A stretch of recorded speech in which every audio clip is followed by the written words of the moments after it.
Welcome everyone. My name is Anna Sundström. I am the Secretary General of the Olof Palme International Center, and it is an honor and privilege to set off this launch today.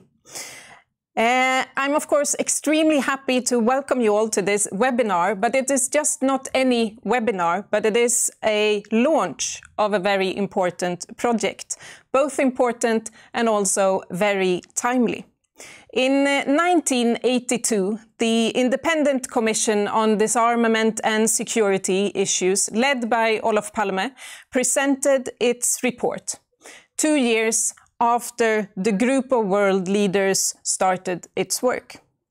The arms race was accelerating. The development of new nuclear weapons suggested that the nuclear powers actually considered to fight a nuclear war. The threat of war seemed closer than for many years, and the process of negotiating arms limitation was moribund. So the main conclusion of the Palme Commission work was at that time both groundbreaking as well as very, very simple. We face dangers in common, thus we must also promote our security in common. There are enough parallels with the disjointed world of today to once again put the question, where is our global blueprint for survival? In these troubling times, the concept of common security offers a solid foundation to build common global solutions. The 40th anniversary of the publication of the Palme Commission report next year opens the door to this opportunity. And against this backdrop, the Olof Palme International Center, in cooperation with the International Peace Bureau and the International Trade Union Confederation, with support from the Olof Palme Memorial Fund, decided to put together a new commission to launch a series of roundtable discussions on the security concerns of our time, and also to look into how the concept of common security can guide us today towards the cooperative response that security and our common future utterly needs. So in April 2022, 40 years since the Palme Commission report, we will launch the Common Security 2022 report.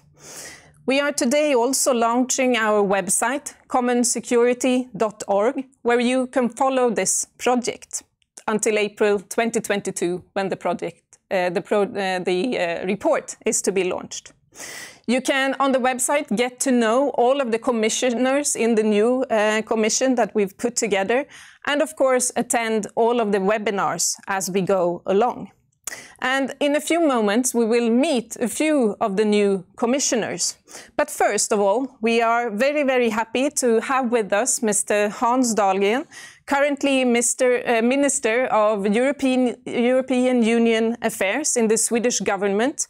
But back then, one of the people working very closely to Olof Palme in the Secretariat of the Commission. Warmly welcome, Hans Dahlgren. Well, thank you very much, Anna. So I thought you can take us back to the 1980s. Between the 1980 and 1982, as mentioned, the work of the Commission took place. After years of negotiation, the US president in 1980 withdraws from the Strategic Arm Limitations Talks, SALT II, and the arms race, as I mentioned, was accelerating. Tell us, how did the idea to put this commission to work come about? Well, thank you, Anna, for this opportunity to talk about a period in my life that I really look back upon with great satisfaction, because it was a fantastic 2 years to work together with Olof Palme, of course, who was my boss. I was his press secretary at the time in the Swedish parliament, where we were still in opposition after having lost 2 elections in a row, 1976 and 1979. But the actual birth of the Palme Commission came from another commission, which was the commission chaired by Willy Brandt, the West German leader at the time, who had a commission on North-South issues. How should the North and the South work better together? And one of the chapters in the North-South report from 1980 dealt with disarmament for development, meaning that they're in a really effective disarmament effort globally, there would be huge resources that could instead be used for development of countries that were not that privileged. And that was the start of it. And Willy Brandt actually was the one who talked to Olof Palme about him setting up this new commission. And he did in 1980, as you know. I would say the most important work that was done in the early days, that was to find the right commissioners, the right people to do the job. And this was, as you said, in the middle of the Cold War. It was really freezing cold in the international climate at the time. And the Americans and the Soviets were, of course, the big antagonists at the time. But it was possible for Palme to enlist both the former Secretary of State of the United States, Cyrus Vance, a very, very respected American politician and diplomat, and a very important Soviet representative in Yuri Arbatov. And Yuri was head of the US-Canada Institute in Moscow at the time. But it was actually on the direct suggestion of Leonid Brezhnev that Arbatov took this job. I remember when Palme and I was with him at the time, went to Moscow to talk to the Russian leadership about this. It was clearly a step in interaction with other world leaders that they wanted to do. So that's part of the background to the whole thing.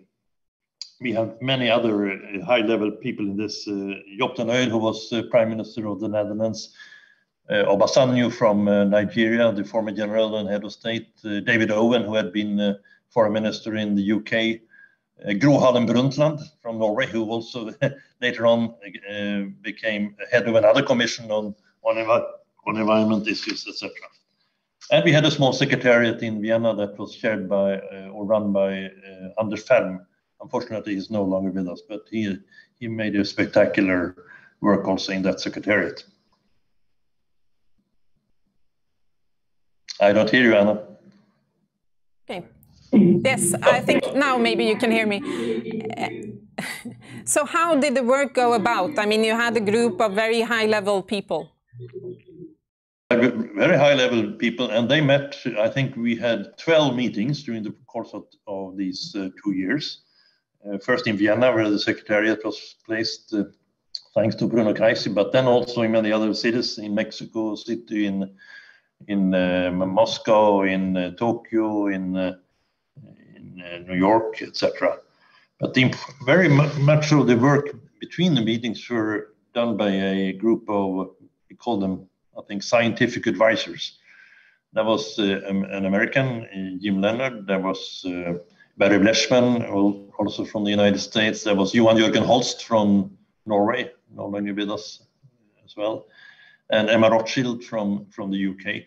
They wrote very interesting papers, and they also asked other experts to write papers. I think we have about 42 papers in the annex, listed in the annex to the report. And those papers are still available in the archives of the Commission. So that was how it was done. And then the Secretariat drafted the first outline for a report, and then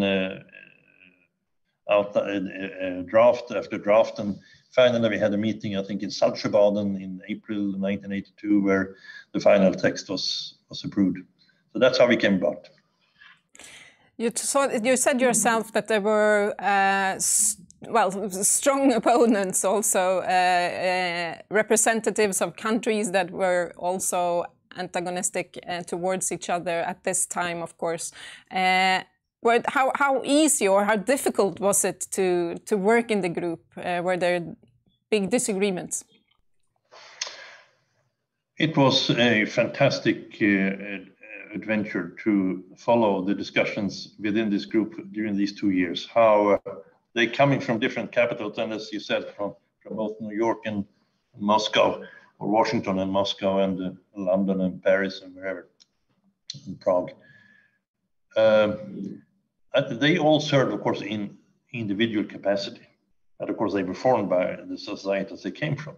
But it proved that they were able to, through the dialogue that took place time after time, these 12 meetings, they almost lasted usually 2 or 3 days. There was a consensus developing after a while around this very spectacular concept of common security. And I think, I remember there was an evening, I think early in the second year of the work, where Egon Bahr, who was the West German representative, and Olof Palme, they really found that language of common security, that you cannot achieve sustainable security with your adversary by threatening him with taking his life. You can only do it by finding security together with your adversary. And that was, of course, in the nuclear age, which we are still in, by no means over, in the nuclear weapons age. That was a very, very clear message that when countries had the capacity to destroy the rest of the world in a few minutes, this was absolutely necessary to find another concept of security than the one that was called MAD at the time, mutually assured destruction.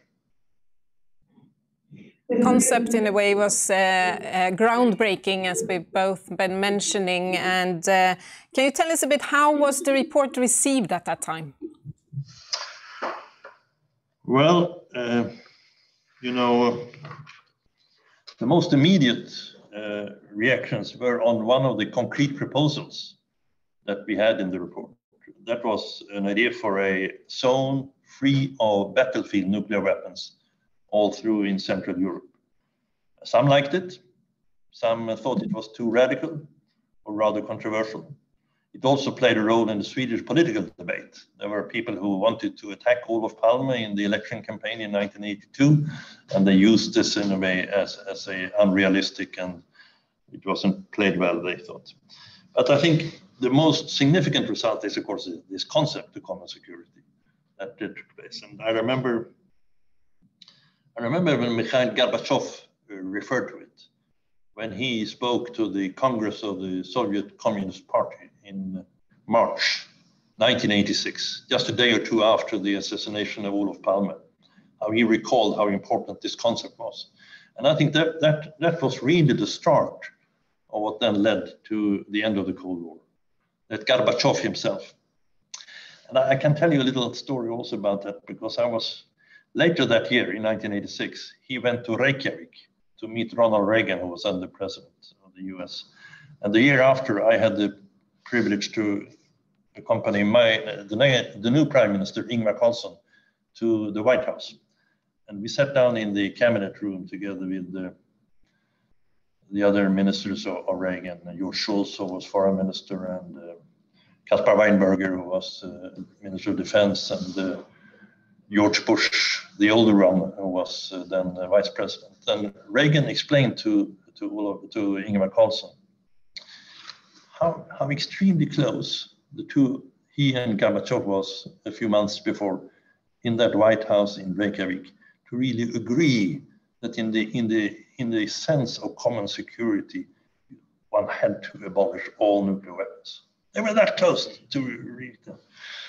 And then, of course, came that didn't materialize, but it wasn't many years before the end of the Cold War, and the Berlin Wall fell, and it's a big tragedy of our times that Olof Palme was not allowed to live to see that happening.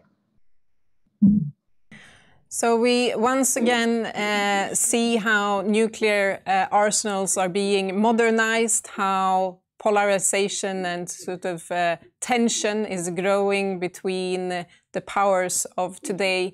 And with this setting, the Olof Palme Center, as I mentioned, together with IPB and ITUC, has now decided to relaunch or to have put together a new commission to work on the concept of common security in our days, of course also looking into new security threats, etc. Do you have any recommendations to the new Commission? I do. I'll say two things.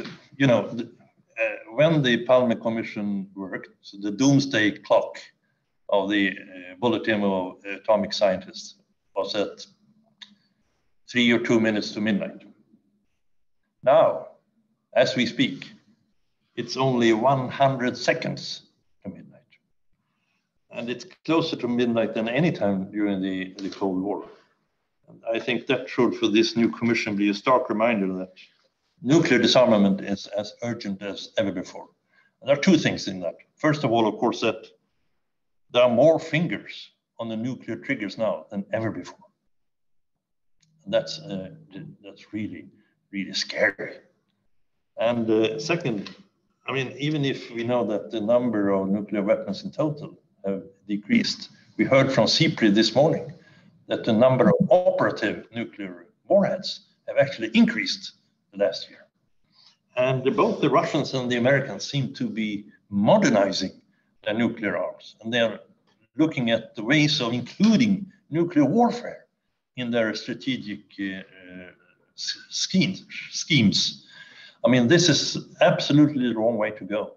So this commission the new commission must issue a wake-up call for the world to react the same way as we did in the early 80s. Many young people all over the world who took to the streets and made clear that we cannot accept that a few nuclear weapon states take the responsibility for all the future of our civilization.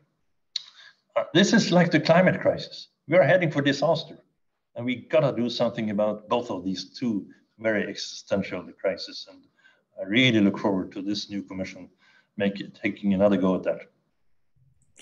Thank you so much, Hans, for participating and giving these words of wisdom, of course, to the new Commission.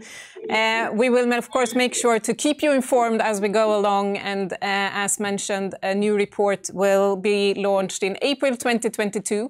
But the whole idea with the project is, of course, to try to put together or make that wake-up call that you also asked for in order to also include a lot of people, many organizations, because we really need to join hands in taking this big task upon our shoulders. So thank you so much for participating and giving a bit of background to the concept of common security and the work that you did in the 1980s. Thank you.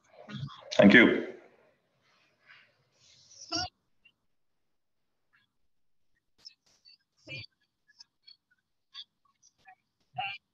Initiative this time around, I should mention, is more of a civil society initiative. We heard from Mr. Dahlgren how, of course, there were more of state representatives in the Commission in the 1980s. But this time around, it's a civil society initiative, also with the prospect, as mentioned, to really make it a grassroots efforts and build alliances to many more organizations. And we have a few of the commissioners here with us today on our website, commonsecurity.org. You can get to know all of the commissioners, 18 in total. But today we have a few of them with us, as mentioned, and we will first of all say hello to Sharon Burrow, Secretary General of the International Trade Union Confederation, also one of the co-organizations in this initiative. Kumi Naidu, the Global Ambassador for Africans Rising for Justice, Peace and Dignity, and also Saber Choudhury, member of the Bangladesh Parliament and Honorary President of the Inter-Parliamentary Union.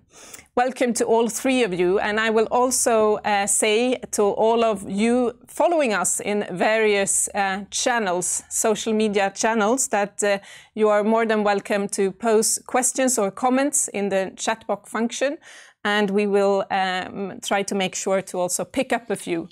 So write in the chat box. So Sharon, Kumi and Saber, most warmly welcome. And if I can start with you, Sharon. ITUC is one of the three core organizations in this project. How does peace, security and trade union rights go together? So, Anna, we're really proud to be a co-host of this commission. And Hans, you, Olive Palmer, all of the commissioners, we actually, are in awe of the vision that you created. And I just hope we can renew it with a slightly broader remit to look at the social and environmental disasters accompanying the issue of the challenge of disarmament. So for us, for working people, the word common security is very powerful. And in order to effect a common security, we need, of course, disarmament. Hans is right about the mere fraction of a second to midnight, plus, of course, a new social contract. So we think this moment, the 40th anniversary of the Palmer Commission, is indeed a powerful moment to renew our commitment to peace and the conditions that ensure our security based on a just and a sustainable future for people, for the planet, and of course with shared prosperity. You've heard that indeed this concept of common security was created by the Commission that was led by Olof Palme, the Swedish Prime Minister at the time. But tragically, the quest for common security is as relevant today as it was then. It does require an integrated or intersectional way of thinking in a world that's characterized by an ever-increasing arms race, frightening as that is, increased tensions between the major powers in the world with a more complex geopolitical triangle or rectangle at this point in time, and indeed a world characterized by a situation that is seeing social and environmental dislocation and despair and consequently anger. The crisis that we had before COVID-19 was a dual one: historic levels of inequality, driving anger and born of despair, and ironically bringing with it a distrust in our democracies around the world. That's been heightened by COVID-19. But so too has indeed the environmental crisis. And now the issue of biodiversity, along with the emissions crisis, requires our attention. But we're almost out of time. If we want to fix these things, then 2030 looms as a date. And that's why this commission is very important. We need to, of course, reinforce the disarmament question, but we need also to make sure we return to full employment and decent work to affect Goal 8 of the Sustainable Development Goals, but with all the other Sustainable Development Goals, and do at least half of the job on reducing emissions by that date. This is a race against time. I must say that it's quite shocking for us to look at the fact that in authoritarian states, the pandemic's been used as a pretext to further weaken democracy by too many leaders.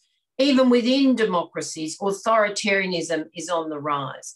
The far right, the attacks on civil society organisations, these things are all interrelated. And I want to finish by saying the world has the resources. We have the technology to change our future. But when you look at the use of resources, and the world's total military spending today is at a staggering 1,981 billion, while the world military expenditure in 2020, according to SIPRI, had increased by 2.6 in real terms. And then we've got a problem, because you have 72% of the world's people with little or no social protection, no resilience against those future shocks, be they economic and social or environmental or indeed health related. So spending more resources on military rearmament is certainly not what the world needs now. And we will need a concept of common security that deals also with technology, so we can balance the best of technology for our world. But Anna, equally, we need to avoid technological determinism and the impact on a world which is not inevitable. We can control the regulatory framework. So for us, the notion of our common security is so vital. We can build a new social contract for workers, for communities, to deal with the environment, but we can also take up the quest of people to actually disarm, to transfer that money and those jobs into secure, productive employment that actually serves the world and its people. Thank you so much, Sharon. Kumi, may I now turn to you? We heard also how Hans Dahlgren underlined that the commission work in the 1980s was sort of born also out of another commission headed by Willy Brandt. And I can also take the opportunity to mention that we have the son of Willy Brandt, Peter Brandt, also in our commission, our new commission. But so the work of the commission was born out of the Willy Brandt Commission that sort of looked at the North-South relations and the need to invest for development and finance for development, as Mr. Dahlgren said. Well, we still have, of course, and not the least after now the corona pandemic, urgent need to finance for development. So it's also, of course, a very important perspective to bring into our work that lies ahead of you. But what is your reflection on the importance of common security today, and also in relation to what Sharon said of this little bit broader perspective to security? Thank you, Anna, and greetings, everyone. Following my sister, friend, and comrade, Sharon reminds me of a moment during the liberation struggle in South Africa. If you followed a speech like that, you generally started by saying, most of the really good points I wanted to make have been eloquently made by the previous speaker. And then you said, however, for emphasis, and then you spoke for about 2 hours. In the interest of being brief, let me just say, the formation of this commission comes at a time when we need to understand with the utmost urgency that what we need now is a critical, intersectional, systemic approach to address global, national, and human security. The current state of the world is in a precarious position with multiple crises converging at the same time. The knock-on and interconnected effects of climate impacts, economic and political crisis in the world will have major ramifications for global peace and security in the coming years. This decade, we have to understand that before us is probably the most consequential decade in humanity's history. What we do over the next 10 years will determine what kind of future we have, or whether we will have a future at all, given the realities of how close to the climate cliff we are.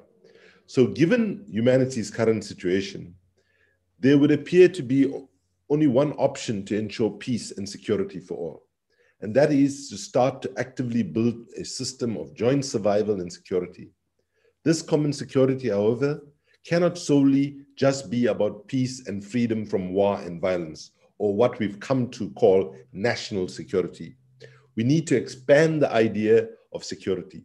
Security must include water security, food security, the protection of the air we breathe, and the right to a healthy lifestyle. It must include freedom from structural violence of poverty and economic marginalization. The squashing of political freedom and the closing of democratic spaces must also be considered as a threat to our common security, as Sharon Burrows has helpfully pointed out already. I'd just like to conclude by saying that for this commission to fulfill its full purpose, we must avoid the temptation to look at those manifestations of security failures and not look at the root causes of security failures. So yeah, I think the warning of Dwight Eisenhower, the US president, in his departing speech from the presidency, where he called for decades ago the need for us to look at the military-industrial complex as a serious problem, not only the more obvious manifestations of it, but also looking at how many countries today, their economic strength is based on their military industries and so on.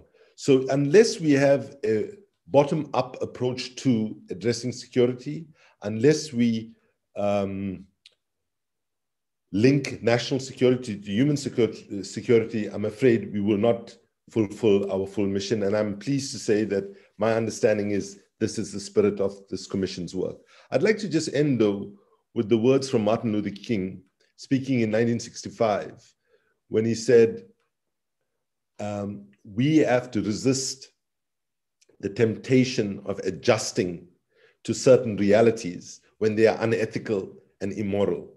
He went on to say, I never intend to adjust myself to religious bigotry, racial discrimination. And on the economy, he said, I never intend to adjust myself to economic conditions that will take necessities from the many to give luxuries to the few when millions of God's children are smothering in an airtight cage of poverty in an affluent society. If that was relevant to the US in the mid-60s, that is 1,000 times more relevant to the US as well as to the rest of the world. But on the military, and this is my last sentence, he said, I never intend to adjust myself to the mindless expenditure on military weapons when societies have much, much more greater needs. So part of what we need to do, as the introductory speaker on reflecting on the commission pointed out, we need to ensure that this conversation that we're having here at the commission is one that is had in a manner that ordinary people across the world in rich and poor countries in North and South are able to participate. Because unless we're able to do that, we will not be able to galvanize the kind of momentum that we need from ordinary people to push forward for whatever changes and proposals that come out of the Commission's work. Thank you very much. Thank you very much. I'll now turn to you, Saber. You are a member of the parliament in Bangladesh, and you're also an honorary president of the Inter-Parliamentary Union. So I thought I'd pose a question to you on sort of the state of democracy and the backlash of democracy that we've also experienced globally and in many of the countries across the world.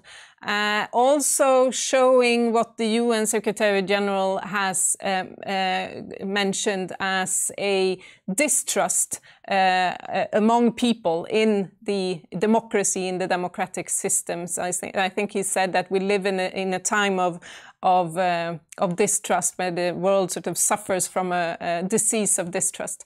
How can we also make sure that we sort of restore a bit of this distrust, not only, of course, we as the Commission, but globally, as the backslide of democracy itself poses a threat to security or increases tensions? Thank you, Anna. And perhaps rightly, you have saved the most critical question for me at the end. Let me first thank you and the organizers for this great initiative. I think we use the term great, wonderful, but this really is something that merits that description. I think in terms of all of us in this commission and in this panel, we are always trying to do things which is going to basically live a better world for the next generation. And I think being able to contribute to that process is hugely satisfying. And I hope we will contribute in very real terms. In terms of democracy, if that is where I may start, democracy to be trusted has to deliver. And when democracy doesn't deliver, you have a trust deficit, you have a gradual disconnect. And so I think that's really where we have to look at. We can talk about democratic theories and what should be, but unless it delivers. And when we talk about delivery, it has to be with regard to what people's expectations are. Mr. Olof Palme, I think, quoted, or he's quoted as having said once, that politics is about wanting something. So understanding that want, understanding that pulse, I think is very important. And that is also going to be important for us as a commission. So what it is that we want. Mr. Palme wanted peace, stability, security within Europe, beyond Europe, across borders. So what is our want now? And how do we use democracy as a means to deliver that want? I think this is how I would bring the two issues together, because I think that is very important. And when I was first had this this wonderful invitation to join the commission, and the first question I asked is, can I actually contribute something? To what extent can we make a difference? And when I thought about it, three things became very clear. The first is the world today, as opposed to the early 1980s, is far more interconnected, far more interdependent. I think that is something we all understand. Secondly, you have a series of systemic issues like climate change, artificial intelligence, the weaponization of space, inequality, the discriminating impacts of globalization. There are so many other issues that have come up. And all of these issues cannot be solved by a single country. So that's where the third aspect, which is what, again, one is what Mr. Palme tried to do. The other was his approach. I mean, he was basically an internationalist, and he was looking at internationalism. Perhaps it was an idea before its time. And then when we look at nuclear weapons and all of these other threats, which are far more immediate, they're far more palpable than they were maybe 40 years back. In the Bangladesh parliament, we have adopted a planetary emergency. You have heard of other countries adopting motions on a climate emergency, because not just the climate, it is also water stress, it is also planetary overshoot, how we consume the resources, how we rebuild our broken relationship with nature.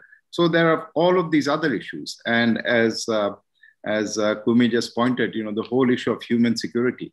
So I think now we really have an opportunity where we can bring our representation of people's interests, the concept of democracy delivering, and including the people, especially the young generation, in this journey. Hans referred to it as an adventure, but I think, yes, it would be a very exciting journey, and to be able to contribute to that, I think it's great. So our challenge really is that there are so many issues out there. How do we understand, how do we feel the pulse of the young generation? What is it that they're thinking of? What is it that they want out of their lives? What it is that they want to see in terms of the future? Of course, we can talk about common security, but it is also common prosperity. It is also common safety. So I think the whole concept of security really has to be enlarged. And when we are trying to do our work, something that I've picked up in cricket, because I was an administrator for a while, is and we were talking about advertising. So how do we advertise? How do we organize the advertising in a cricket ground? Kumi will know this well. So the idea was that we cramp the field with all kinds of advertising, and then we learned that more is less and less is more. So the less you advertise, the more you get out in terms of traction and mileage. But if you try and overdo it, your outcome is going to be less. So I think we have to be very focused. We have to be very tuned. We have to be very calibrated and see how we can bring all the threads of common prosperity and common safety and common security together, and then come up with something which is really going to be in keeping and consistent with the needs of the times. I think that's very important. And as I've said, those factors, the increased interdependence, the increased interconnectedness, the fact that there are global issues which only one country cannot solve, and internationalism is the only way now to approach this whole situation. I think in terms of timing, although we are influenced by the 40th anniversary, but I think the timing could not have been better or more opportune. Not save the most critical questions to you, because I have many more, and I think that one of them I will pose to all three of you, because well, we've all mentioned the fact that we see now how the world is becoming well, more and more your own country first. That is a tendency that we see. We also see how the military expenditures are on a rise. Nuclear deployment is more heavy. And in a way, of course, the times are more and more resembling the Cold War. Of course, Then the world was very bipolar. Today it's more multipolar, but in a way becoming also bipolar in the sense that is, well, alliances of Democrats versus more of authoritarian regimes. So in that sense, it's becoming more bipolar. So how, and this, of course, initiative is about sort of breaking those kind of tendencies. And you've all come back to the importance of including many people. How can we make sure to sort of counterplay the tendencies of nationalism, authoritarianism, and putting your own country's interest first? Who wants to start? Just grab the word. Saber, please. Okay. You talked about democracy and the fact that, democracy is on the retreat, as it were, because there is all of these pressures. And the concept that has tried to fill that void, that vacuum, is populism. So it's populism on the one hand, and you've got democracy on the other. And I think this is, if you can look at individual countries, you can look at the US, you can look at maybe, I will not name the countries, but there are other countries. And with the US, it was a section of the population being left behind. So I think this is very, very important, because that's why I talked about inequality. Globalization, has it really delivered as it should have delivered? Because if there are individuals who feel that they are left out of the process, then obviously democracy is not casting its net wide enough.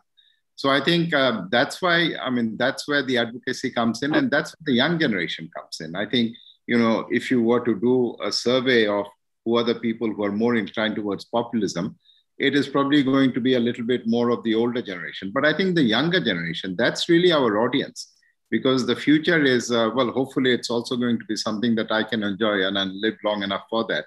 But all of the agendas that we now talk about are really going out into the future. And the challenge we have is that, you see, if you look at the political system and the time frame of elections, the cycle is 4 or 5 years, whereas all of these challenges that we have are over a period of 20, 25, 30 years.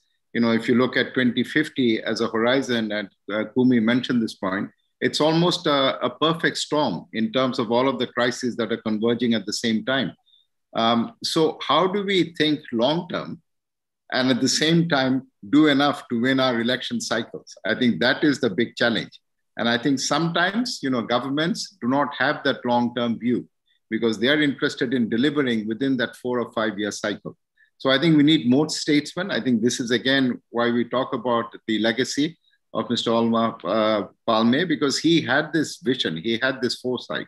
And I think that would be one of the issues. So we have to, the problem or the challenges of democracy is to have more democracy. You can't have lesser democracy or little democracy. If there is a deficit, then you need more of it. And I think that's where the world has to be heading towards.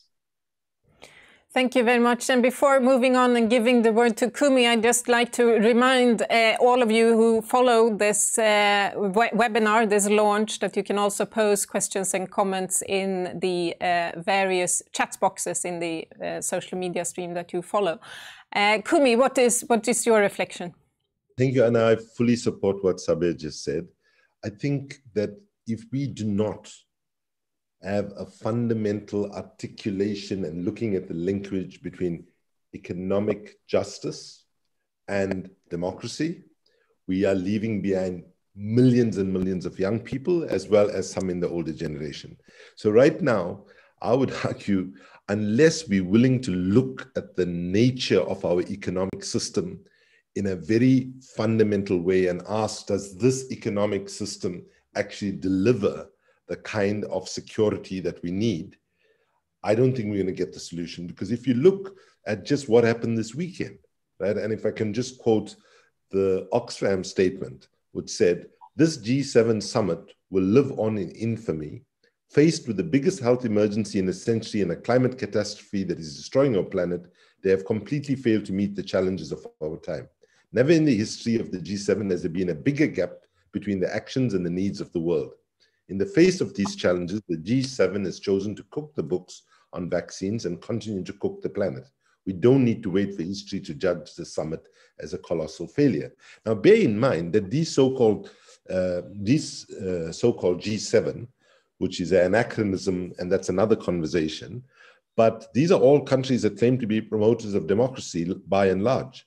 And so we must be very careful today about how we judge the so-called democratic countries who have actually played a big role in deepening economic disparities and economic injustice. The last thing I would say is that if we are brutally honest with ourselves, when we look at what has happened recently with the 2008-2009 global financial crisis, what we saw as a response to that was all about, by those in power, corporate power as well as governmental power. It was all about system recovery, system maintenance, and system protection in the aftermath of 2008-2009. What we needed then and what we need now is system innovation, system redesign, and system transformation. And unless we can do that in an intersectional way with security and people at the center, we will not succeed in securing our children and their children's future in a very short time space by which we need to do that. So essentially, we need quite significant changes in our economic system, our energy system, our transport system, and of course, in the way we deal with security itself. Thank you, Sharon.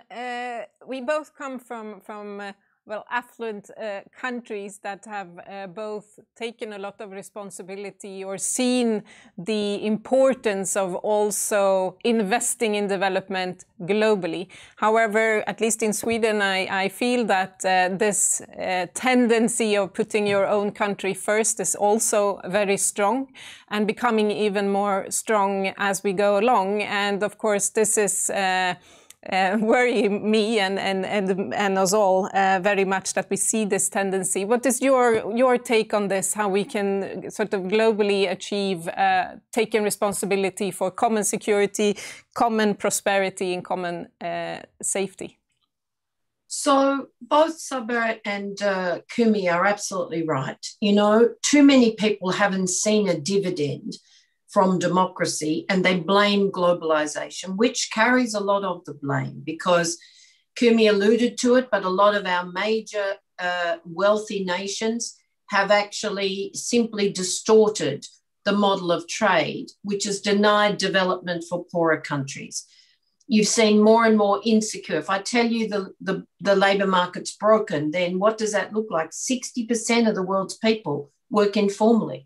No rights, no minimum wage, no rule of law, unconscionable to think about in developed economies, certainly outside of the fight in the US around the minimum wage. But, you know, it's on the agenda again in Europe, and social protection is simply absent. So you can understand the breakdown in trust. If people are desperate, they don't feel secure, because even in the formal economy, a third of them are working precarious jobs. Our new platform businesses are simply informal businesses trying to dodge responsibility for employment. And that's without the other crises, the intersectional crises we've talked about, where livelihoods and lands are being destroyed by climate events, or people have simply failed to survive. We've had something like 18 million people in the developed economies leave the workforce, and the majority are women. Just leave the workforce. So when we need a jobs dividend globally in the formal economy of 575 million jobs to get back to full employment, we could start on two fronts. One is investing in the underfunded care sectors. We've seen it exposed: health, education, childcare, aged care. And then looking at investment in what we need to transform every sector. We know there are jobs in climate transition. We know you can affect just transition, but when governments dodge the question, as Kumi said, there just wasn't the decisive leadership this weekend. And so I understand the tension for retreat. There's this, you know, sovereignty issue rising its head again. Of course, sovereignty can be tainted sovereignty if it's in a minority's interest. And Sabir said that right. If you have deficit. You need more democracy. People need to be engaged beyond the ballot box. So that's why we talk about accountability beyond GDP. So it's understandable, but I worry about democracy. We will never deal with questions of disarmament and a safe future from weapons, let alone the other social and environmental issues, if we don't have democracy. And yet less than 50% of people live in democracies. And even within that, our young people are increasingly distrusting of democracy because they haven't seen the dividend or the rewards. So we have work to do.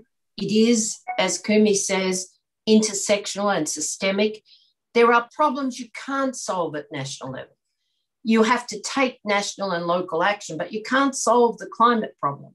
You can't solve a development problem without global solidarity, but you have to have the space, the genuine space for national and local choices, even if they get them wrong or they're not in the interests of global trade. And we can't have a global trade model where 94% of workers in supply chains who make the wealth, that's up to 7 times over in the last 40 years, has actually left 94% of working people as a hidden workforce, low paid, insecure, often unsafe work. We can change this. We can change all of it. But it does mean we have to get outside of ourselves and look to what will give people trust and security. Democracy is the only answer, but sadly, not all of the democracies we have today. So when we started to discuss this project, it was actually a little bit more than a year ago already, taking time, of course, to put together the very good commission and so on. So we didn't really at that time foresee how the corona pandemic would, of course, affect the world. And we have one question from one of our viewers regarding this. And I think I'll pose it to you, Kumi. What will humanity learn from the great lesson of the corona virus pandemic? And what will we learn? And I might myself add, what is it that we seem to forget that we should learn? Well, Mary Robinson, the former president of Ireland, and I were on a panel shortly after the corona pandemic broke out, and she and I almost don't disagree on anything. And she said, I am convinced that after this pandemic is over, that we'll never go back to business as usual. We have to change. And I said to her then, and I still feel, sadly, it's true right now, I said, Mary, I wish you were right. And I would say to you that I hope that we will not go back to normal. But actually, if I had 50 pounds to bet, I probably would bet that it's going to go back to normal. And if you look at in the DNA of those in power, it is to normalize. So the lessons that we have to learn, I believe, and I'm very honestly saying that if we don't fight hard for those lessons to learn, they're not going to be learned. We shouldn't take it for granted. So the one lesson is that the levels of inequality that have been allowed to become normal is unsustainable. It has to be addressed. Secondly, we have to, the lesson I think is not that COVID is the worst disease that humanity faces, but I would say that we've learned that the worst disease that humanity faces is a disease that we could call affluenza, which is a pathological illness where people have been led to believe that a good, meaningful, decent life comes from more and more and more and more material acquisitions. And sadly, those at the top of society actually spread that message in terms of how they choose to live their lives. The third lesson is the linkage between environment, health, gender, healthcare, and so on. Intersectionality, I think, which the feminist movement gave us decades ago and has not been taken as seriously as we should. The pandemic has shown the intersectional nature of the different challenges that humanity faces in ways that we have not seen before. The last thing to end with, in a more positive way, is that I think the pandemic has also shown us the immense capability of human beings for resilience, for adaptation, for change, for solidarity with each other. In my country, even though there's been lots of corruption at the level of how government has sought to handle the pandemic, the reality is that it was ordinary people supporting ordinary people that has managed to ensure that so many people have made it through. And so I think if there's one lesson that we must take from this moment as citizens across the world, is that we need citizens to mobilize, take responsibility at the local level, and to start making it irresistible for leaders at the top to ignore the need for change by actually also developing multiple pathways of participation, which does include people taking responsibility for doing things for themselves that government is failing to do. So whether it is tree planting, whether it is local community purchasing schemes to reduce the costs of things where people are living in poverty and so on. There are lots of wonderful ideas that people are experimenting around the world, and I hope that the pandemic will help us to elevate it. The last thing I think that we must learn is, it's been very interesting for me how the term essential workers, and I'd love to hear Sharon's view on this, how the term essential workers suddenly just came and was accepted by everybody, right? And by essential workers, we are talking about people who, for a long time, apart from healthcare workers, for a long time, we're almost visible to many people. The people that serve in our stores, that drive our taxis, that do the work that many people, elites, don't want to do. And I think it's been very depressing for me to see how, in the height of the pandemic, essential workers were included in the definition of people who needed to work. But when it came to vaccines, we did not see essential workers included in the first in the line for the vaccines, even though they continue to risk their lives in the way they do their work. Thank you.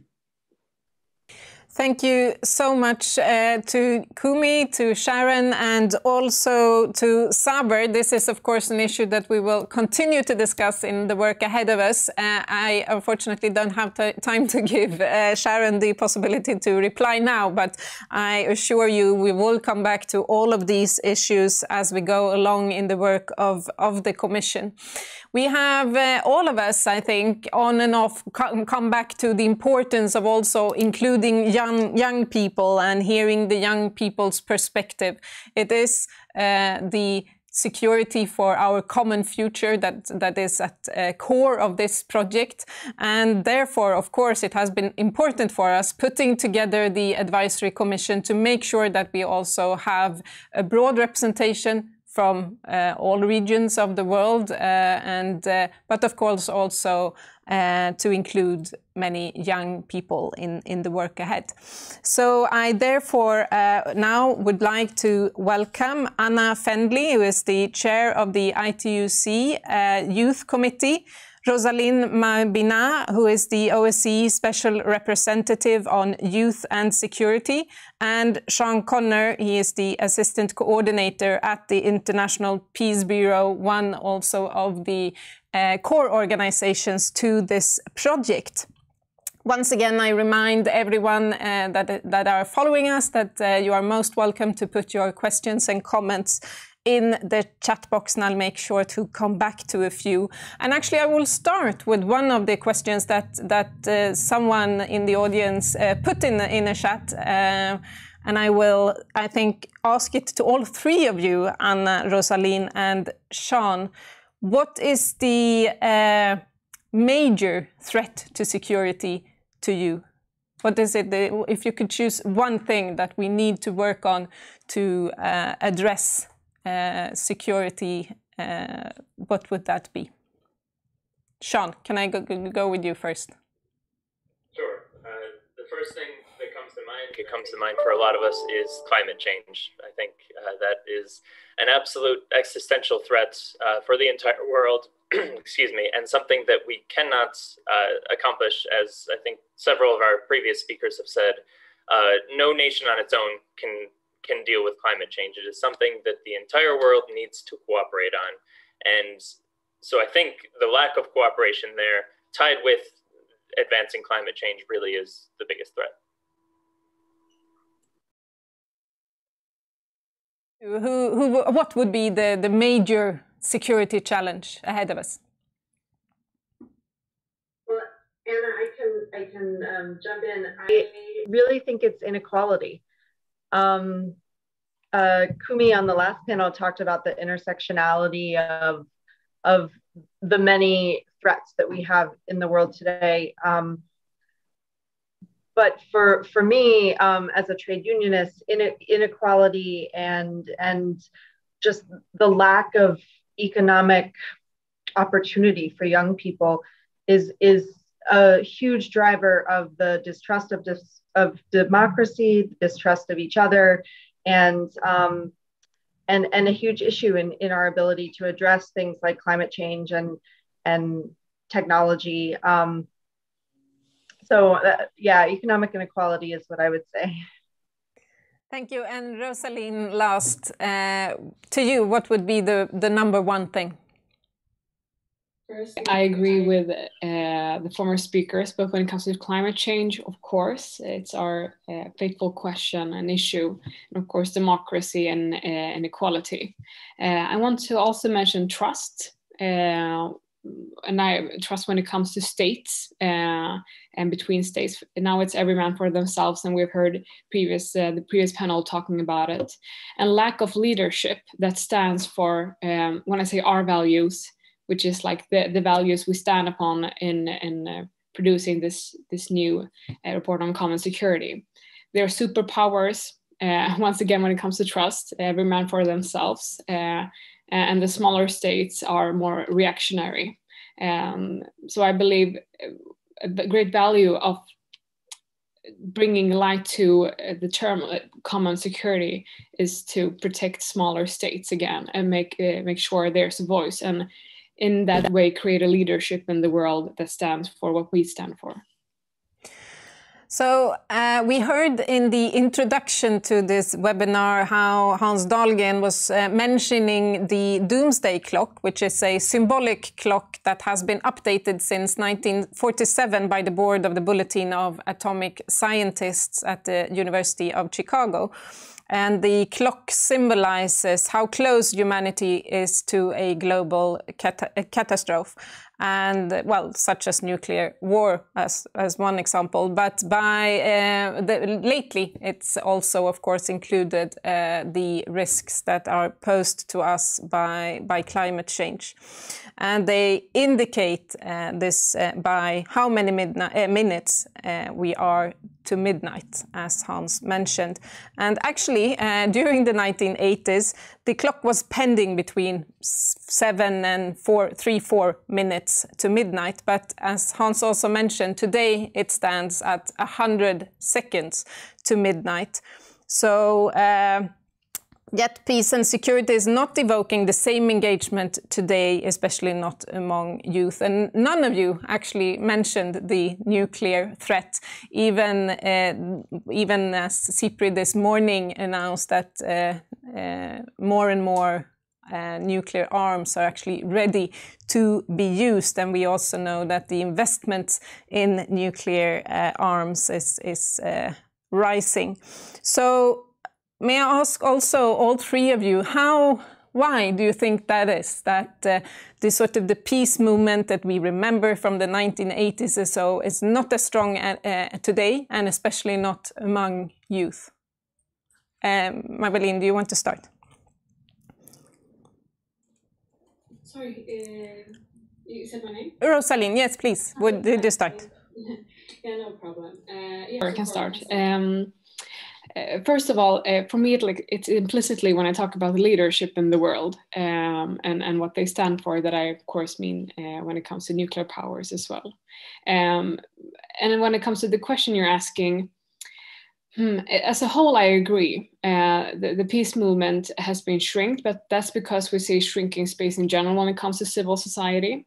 And more powers in the world and states being more authoritarian. And right now it's only 32 liberal democracies left. And for me, democracies and peace goes hand in hand. But when it comes to youth, I disagree. And I have to explain why as well. Throughout the, how many years, like 10 years or so, but like milestone is 2015, when the first UN Security Council resolution it was established when it comes to youth, peace, and security, which sets the whole youth, peace, and security agenda, catalyzed it. And now there's 3 resolutions. And for me, that, and binding because it's the Security Council. And for me, that set a trend. And we can see that in OSCE, we can see that in European Union, we can see it in Council of Europe, and so many other places as well. Also in the implementation of the 2030 agenda. So I disagree.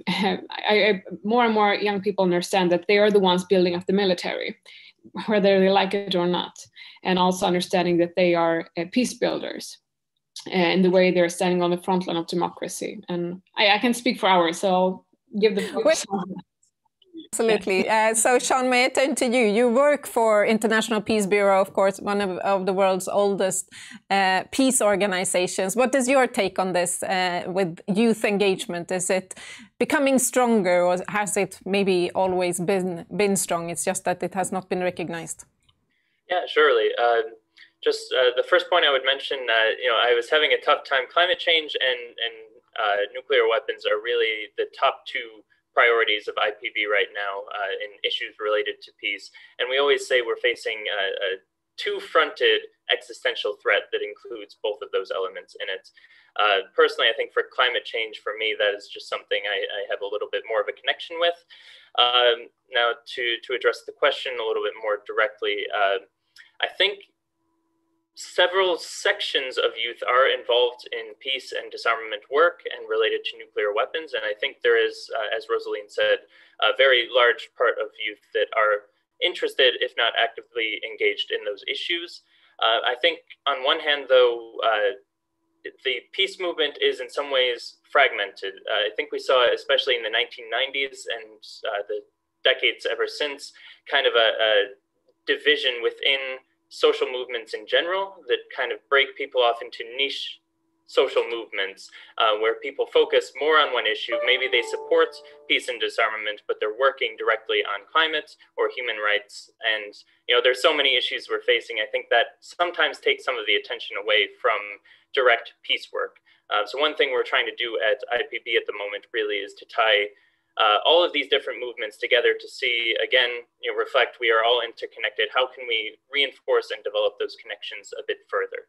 I think for younger generations, my own included, we haven't directly felt the nuclear threat the way that it was felt during the Cold War. Even though the threat is there, I think because we don't have this Cold War idea kind of looming over everything we're doing, oftentimes it can be sort of forgotten. Now, I think, unfortunately, in the past couple of years and in the coming years, unless something is done, we're headed a bit more towards this Cold War rhetoric, not only between US, the West with Russia, but also with China.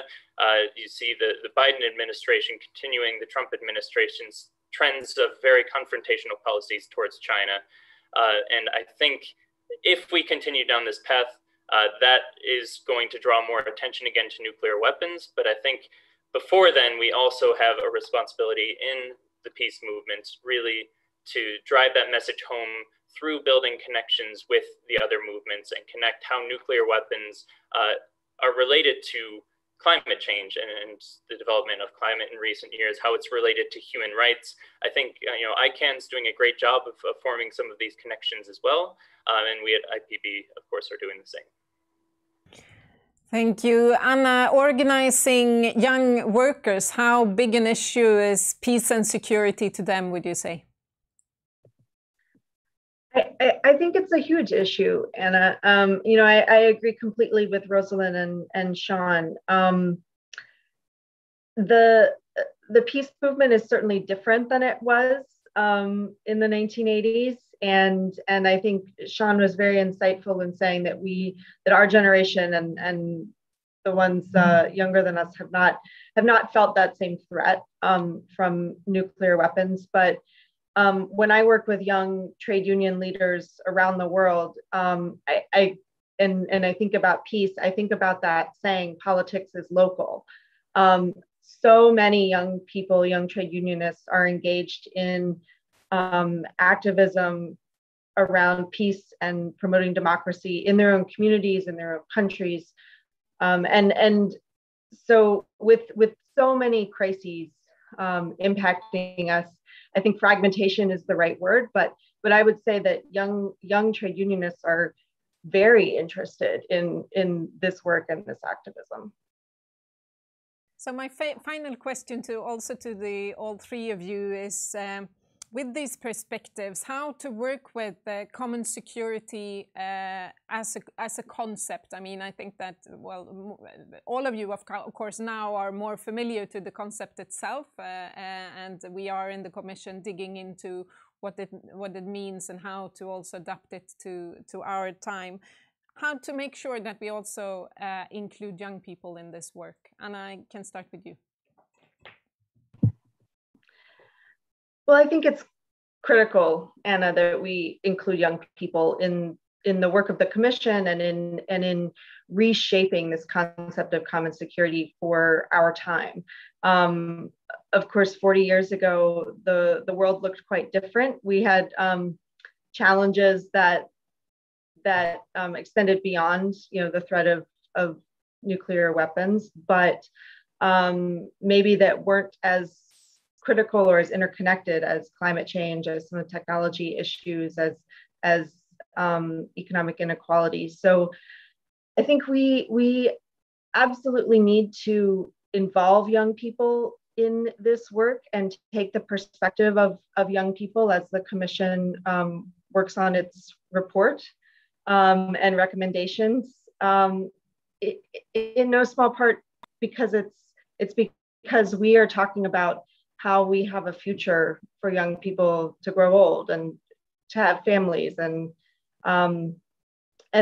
this work really is about the future. So I would say involving young people is among the most important things that the work will do over the next year.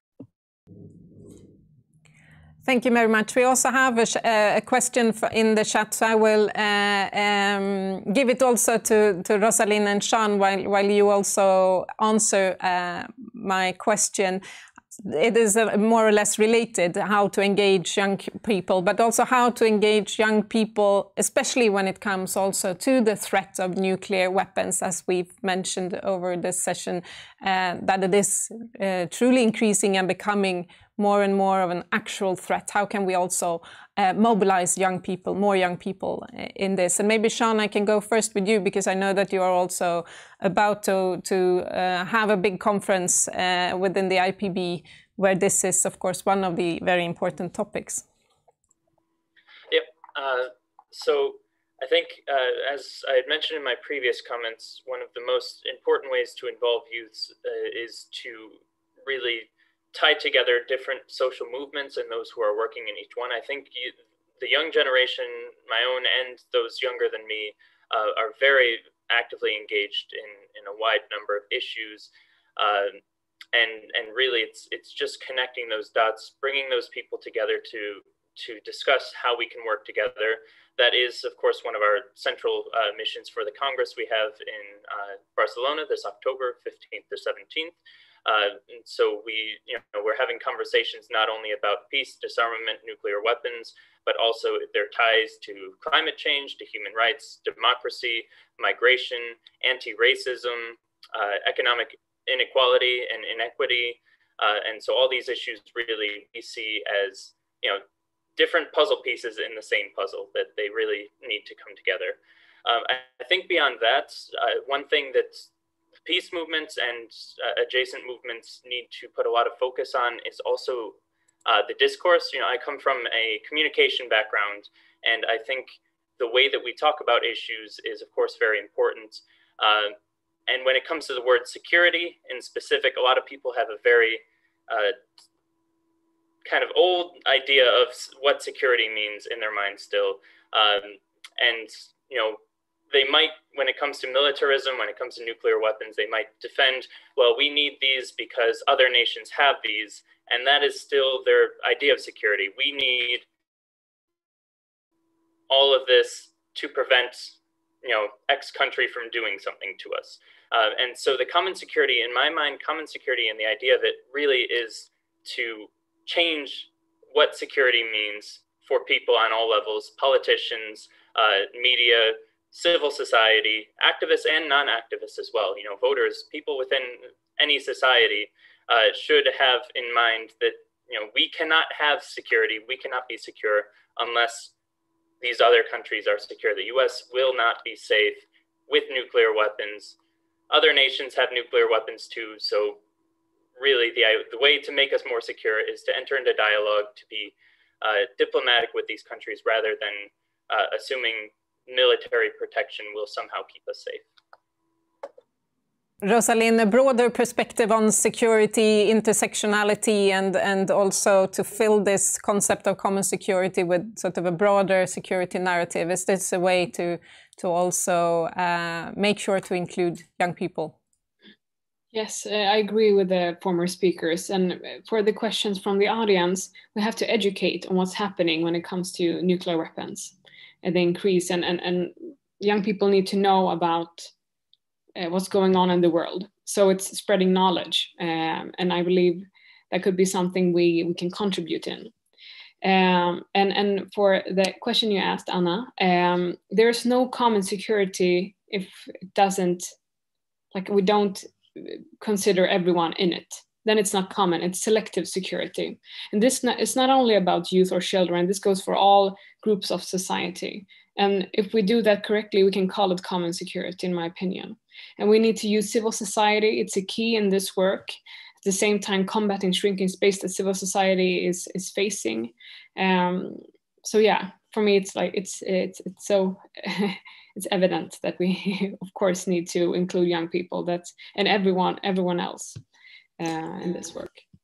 Thank you so much. And of course, building knowledge and sort of spreading information is also essential to this initiative that is launched by this webinar today, but that will be ongoing until April 2022, when we launch a report on common security for our time. And of course, after that, we will continue to work with the recommendations in the report. And leading up to the report, we will also hold a series of roundtable discussions. And all of this information you can find on our website, commonsecurity.org. And with this, I want to thank Sean, Rosalind, and Anna so much for your contributions today. And of course, we all look forward to continue the work in the Commission. So we've met 6 of the commissioners. In total, we have 18 people that will provide input and of course, expertise in the ongoing work of this Commission. And with this, I would like to leave the floor to the Swedish Prime Minister, Mr. Stefan Löfven, who has a message for us. Humankind must choose between surviving together or perishing together. These words, expressed during the Cold War of the 1980s, still, unfortunately, carry the same relevance today. The greatest threats to humankind, such as climate change and nuclear weapons, pay no attention to national borders. Ultimately, they affect us all. The ongoing pandemic has shown what lack of cooperation and solidarity can lead to. The lessons are clear, and we have a great deal to learn from how COVID-19 has been managed around the world. The threats to people and international peace and security are many and complex. The countries of the world must therefore cooperate to meet them by building security together. The logic behind common security is simple. Threats that affect countries collectively are best dealt with through cooperation. This is partly because coordinated efforts are more effective and more forceful, and also there is a risk that only certain countries take responsibility and therefore bear an unreasonably large burden. One fundamental condition for common security is that cooperation also occurs between countries that otherwise do not share each other's values. As globalization and technological development increase, so does the need for common security. In fact, the need for international cooperation has probably never been as great as it is today. Challenges such as climate change, the threat of nuclear weapons, threats of terrorism, organized crime, antibiotic resistance, vulnerabilities in the online society, and many more demands cooperation. There are no conflicts of interest here, no zero-sum games. Everyone in the world and all countries stand to gain by meeting such challenges together. 40 years have now passed since the Palme Commission's report on common security was published. The term common security is just as relevant today as it was 40 years ago. It is time now that we highlight it, fill it with content that is relevant for today, and encourage more people to get on board. I am personally committed to working for common security in discourse and dialogue with fellow international leaders. I'm therefore so pleased that the Olof Palme International Center, together with the International Peace Bureau and International Trade Union Confederation, has now taken the initiative to highlight the concept of common security. I look forward to reading the report that will be published in April next year, and I wish all of you taking part in the forthcoming roundtable discussions every success with your important and meaningful task. Thank you.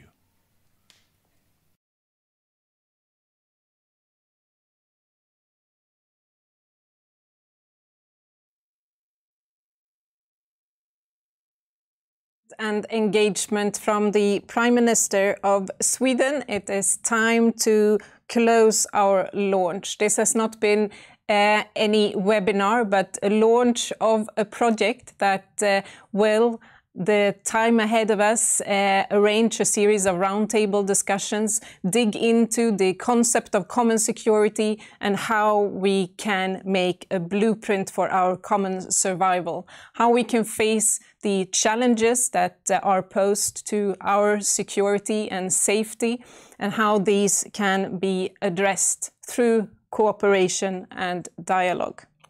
So the work has only begun. Please join in, come participate, attend the upcoming roundtable discussions, stay updated via our website commonsecurity.org. I would like to thank you all who have, of course, listened to our webinar, and also all of the participants today. Mr. Hans Dahlgren, who gave us a look back to the work of the common security in the 1980s. 6 of our commissioners, and of course also to the Prime Minister of Sweden, Stefan Löfven, for his words of support and engagement. Thank you, everyone, and see you soon, I hope.